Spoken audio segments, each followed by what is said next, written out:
Trans India media and entertainment private limited Prabhudeva நடிக்கும் ஜாலியோ gymkhana November 22 முதல்.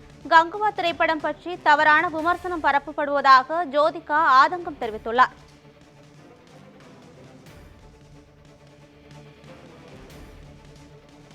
இது குறித்த முழுமையான விவரங்களை வழங்க செய்தியாளர் கேசவமூர்த்தி இணைகிறார்.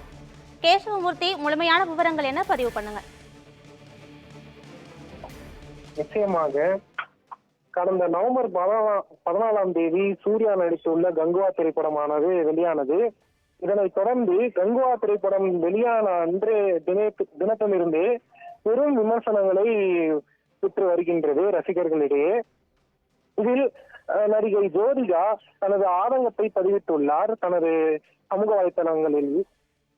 கடந்த நவம்பர் 14ஆம் தேதி சூர்யா நடித்துள்ள கங்குவா திரைப்படத்தில் தவறான விமர்சனங்களை பரப்புவதாக அவர் ஆதங்கத்தை சமூக வலைதளத்தில் பதிவிட்டுள்ளார்.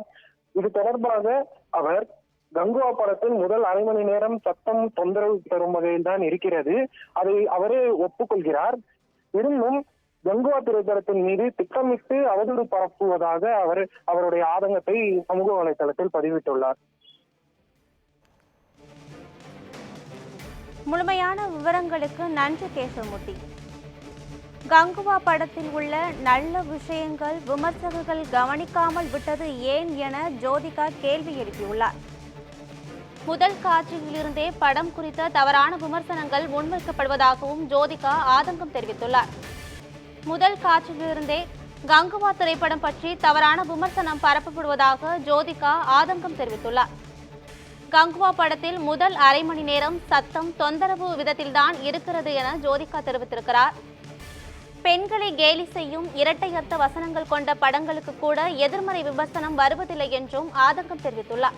3 மணி நேர படத்தில் முதல் அரை மணி நேரம் மட்டுமே சற்று சரியில்லை என்று ஜோதிகா தனது பதிவில் குறிப்பிட்டுள்ளார்.